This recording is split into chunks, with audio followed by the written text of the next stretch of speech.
Hello students and welcome back to my channel math solutions with Rose ma'am. और आज हम करने जा रहे हैं अपनी हिंदी मीडियम की क्लास 10th की वर्कशीट, जिसकी वर्कशीट नंबर जो है वो 8 है और डेट जो है वो 27/21 है। और जो हमारा टॉपिक है वो है हमारा समांतर एवं समवत रेखाओं की रचना। समांतर एवं समवत रेखाओं की रचना।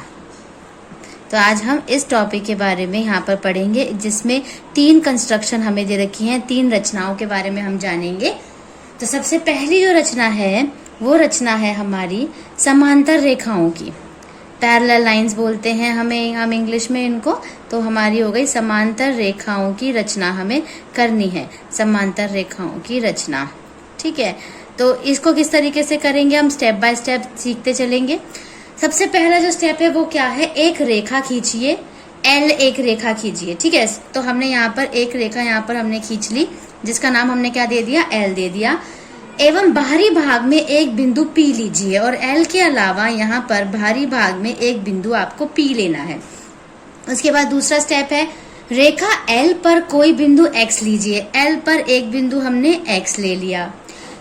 P से X लीजिए, P से मिलाइए एवं रेखा N खींचिए। P और X को स्केल की मदद से आप मिला देंगे, और जो इस रेखा का नाम है वो उस रेखा का नाम क्या आ गया, आपका N आ गया। ठीक है, इसको थोड़ा सा हम लंबा कर देंगे, N आ गया। केंद्र X से कोई भी त्रिज्या लेकर एक चाप खींचिए। X के ऊपर आप अपना कंपास रखेंगे और आप एक त्रिज्या लेंगे, एक रेडियस ले सकते हैं 2 सेंटीमीटर 3 सेंटीमीटर, जो आपको अच्छी लगे समझ आए। X के ऊपर रख करके आपको एक इस तरीके से एक चाप लगानी है, ऐसे करके, जो कि L को कहाँ पे कट कर रही है, C पे, और जो ये रेखा है P, इसको कहाँ पे कट कर रही है, D पे। तो ये हमारा तीसरा स्टेप था। चौथा स्टेप है, केंद्र P से चरण 3 के समान, ये जो केंद्र P है इससे चरण 3 के समान त्रिज्या लेकर एक चाप खींचिए। जिस त्रिज्या से यहाँ पे चाप खींचा है उसी त्रिज्या से P पर भी चाप खींचना है। P पे आप रखोगे तो एक इस तरीके से आपका एक चाप ऐसे आएगी। ठीक है, अब इस चाप को जो यहाँ पे इसने कट करा है, इसको हम नाम दे देंगे अपना E नाम दे देंगे। ठीक है, तो ये 4th पार्ट कंप्लीट हो गया। अब आया हमारा 5th पार्ट।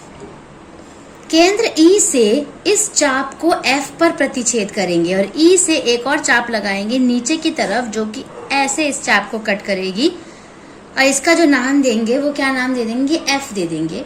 इस प्रकार खींचिए कि EF बराबर CD आए। तो जो EF है, ये EF जो है वो CD के बराबर है, दिख रही है ना, बिल्कुल बराबर। इस तरीके से खींचना था हमें। अब हमारा 6th स्टेप जो है, रेखा L के समांतर रेखा M खींचने के लिए PF को मिला दीजिए। ये जो आपका PF है, आपको इसको मिला देना है इस तरीके से।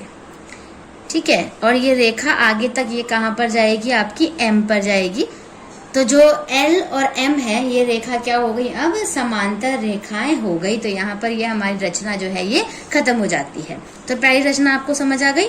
एक बार हम और इसको रिवाइज कर लें। सबसे पहले आपने L लाइन खींची, उसके बाद आपने एक बिंदु P लिया, फिर L पर एक बिंदु X लिया, फिर X से फिर P और X को मिला दिया।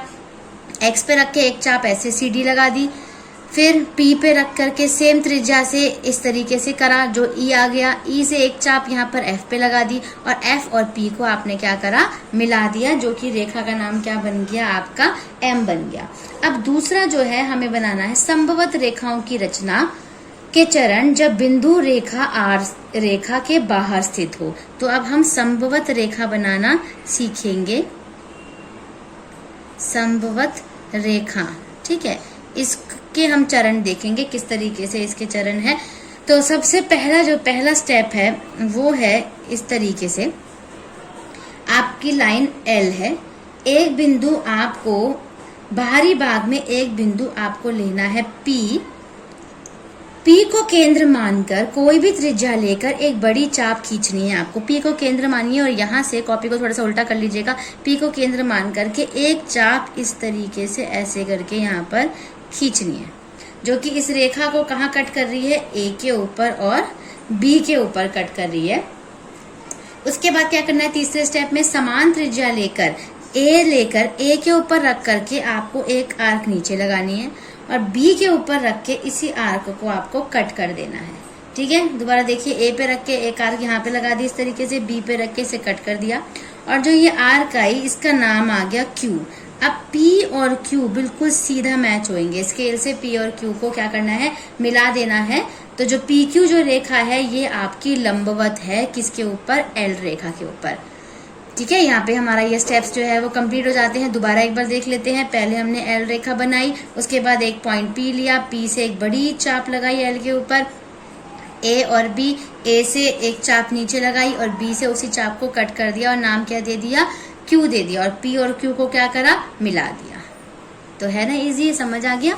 अब हम चलते हैं अपनी थर्ड जो हमारी ये आती है थर्ड रचना, तीसरी रचना पे हम आते हैं। तीसरी रचना जो है आपकी वो है किसी रेखाखंड के लंब समद्विभाजक की रचना के चरण। लंब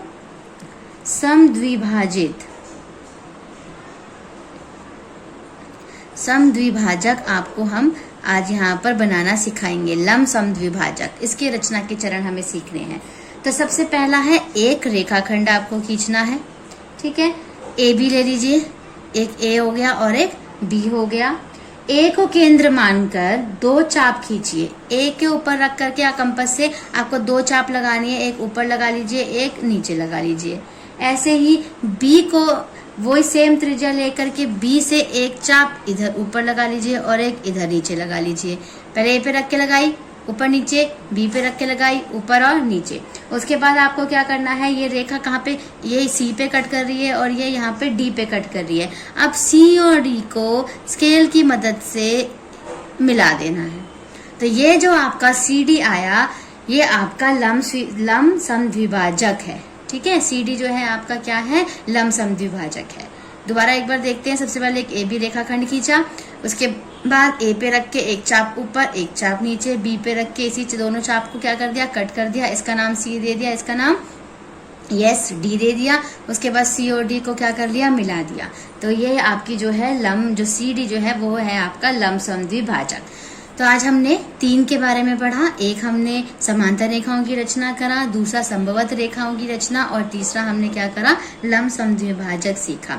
तो आपको इसमें अलग तरीके से कोई और क्वेश्चन नहीं आए हैं इस वर्कशीट में, लेकिन येलो कलर में साइड में लिखा हुआ है कि सभी रचनाओं को 2 बार अभ्यास करना है। मतलब आपको 2 बार प्रैक्टिस करनी है, क्योंकि आपके बोर्ड एग्जाम में ये तीनों रेखाओं में से कोई भी लंब समद्विभाजक आ सकता है, या समांतर रेखाओं की रचना आ सकता है, या आपकी संभवत रेखा जो है वो भी आ सकता है। तो इन बातों को ध्यान में रखते हुए, किस तरीके से बनाए हैं, स्टेप्स को ध्यान में रखते हुए, रेखा के चरण को ध्यान में रखते हुए आपको ये तीनों फिगर जो है इनकी प्रैक्टिस करनी है। वो भी कितनी बार करनी है, 2 टाइम्स प्रैक्टिस करनी है आपको। और आपको अपनी ज्योमेट्री कॉपी में इसी तरीके से इसको वर्कशीट की कॉपी में नोट करना है। आई होप आपको ये वीडियो पसंद आया होगा, वर्कशीट की एक्सप्लेनेशन जो है वो समझ आई होगी। तो आप वीडियो को प्लीज़ लाइक करना मत भूलिएगा, और चैनल को क्या करना नहीं भूलना है, सब्सक्राइब करना नहीं भूलना है।